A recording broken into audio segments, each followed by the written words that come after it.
What kind of person pretends to love you just to steal everything that you have? Why do some scammers feel no guilt even when they're caught red-handed? This isn't just a crime, it's something deeper and far more disturbing. Um, it's one of the darkest parts of this. Hey, this is Beth, and I hope everybody's doing well. Sorry it's been a while since I made a video. I've just had some things going on, including coming back to Florida from North Carolina for a while. So again, if you're new, welcome to my channel. If you've been here before, welcome back. On this channel, I share insight and support for victims of online crimes, romance, and investment scams primarily. Today, I want to talk about one of the darkest aspects, I guess, of this, the psychology of the narcissist scammer, the kind of person who doesn't just lie, they destroy lives and walk away smiling. So let's unpack who they really are and how you can protect yourself. Some scammers aren't just after money.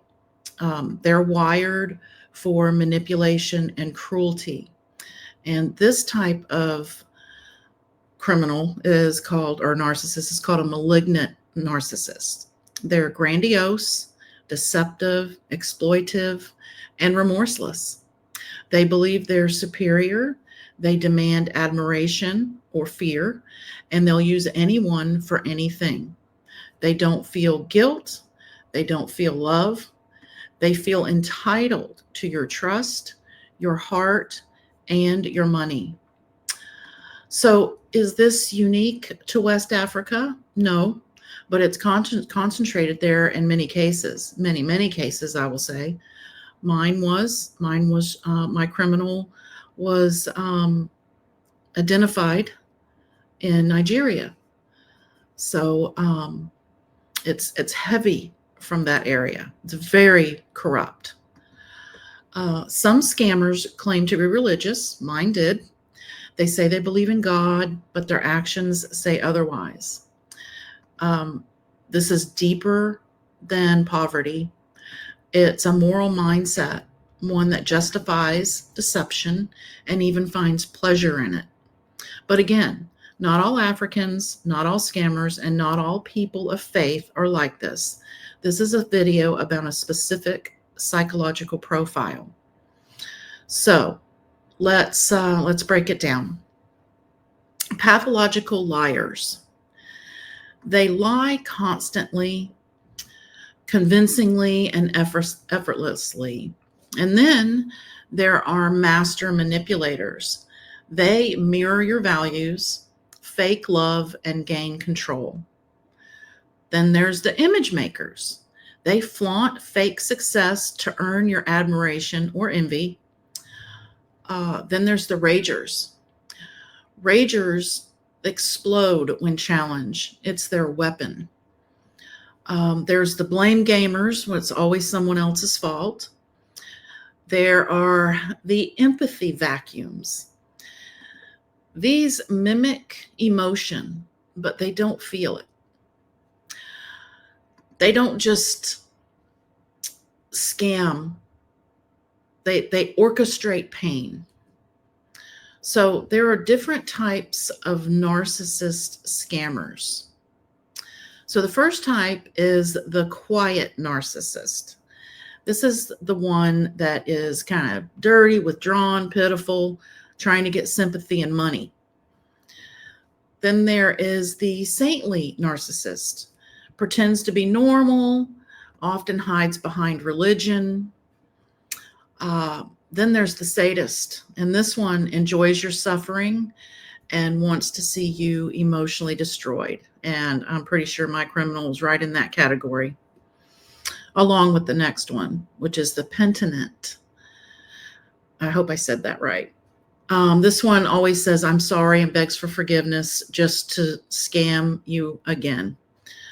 And then there's the paranoid, flips between suspicion and affection, and can become dangerous if they fear exposure. And my criminal used to get really mad.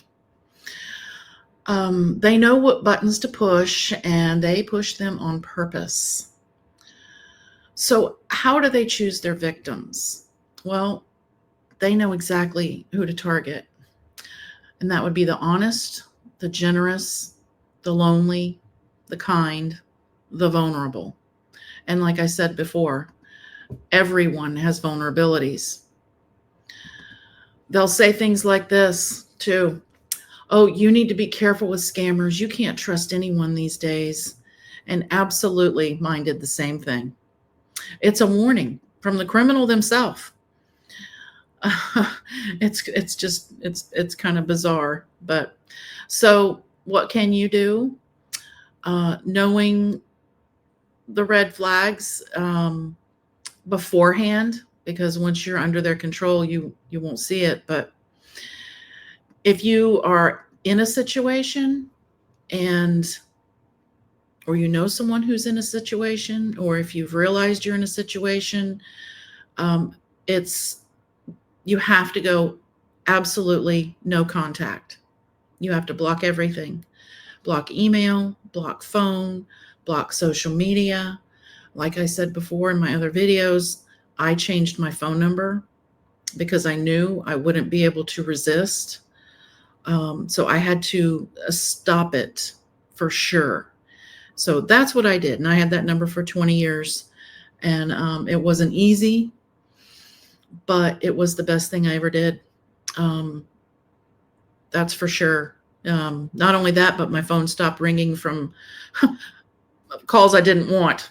Having a number for 20 years, you know how that is. But that is imperative. You have to go no contact.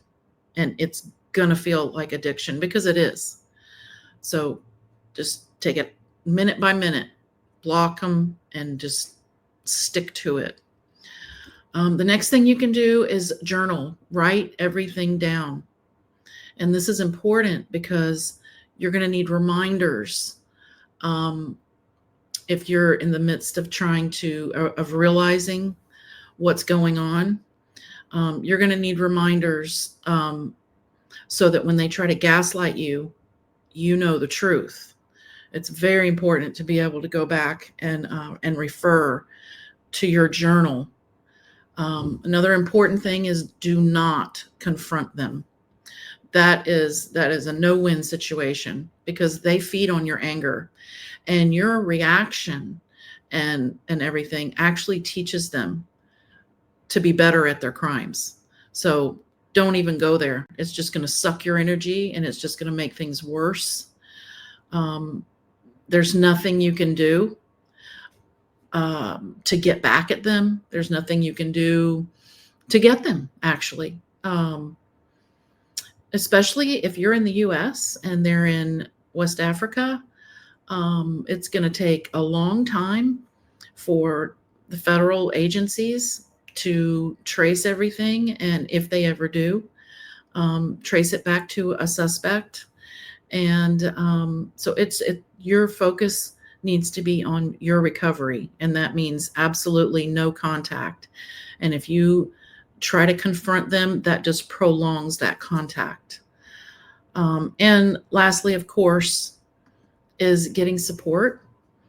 You are not alone, and it's not your fault. So I will have a link to SCARS below. I know that they had limited some parts of their support, like the one-on-one, kind of support. I don't know if that's changed yet, but regardless, you can join the school, and I'm pretty sure that's free for victims still. And I would highly recommend that. And their website is it will keep you busy. What I did was I just dove into SCARS, and I took the time that I was spending with the criminals, and I spent that in SCARS learning about what happened, why it happened, how it happened, and how to recover. And of course, the support groups. So I would highly recommend that, and it'll be linked below. So that's really what I wanted to talk about today. The damage these people cause is extreme, and you did not deserve it, and it is not your fault. So just remember that. And you were deceived by a professional manipulator, criminal. You can recover, and you can rebuild, and you can help others do the same if you decide to do that. That's what I'm doing. That's what my channel is about. So if this resonated with you, please leave a comment below. Like and subscribe and share this video. You never know who needs it. Victims are all around us, and many of them suffer in silence. And the best revenge is living well and never letting them back in. So that's it for today, and I will see you next time. Take care.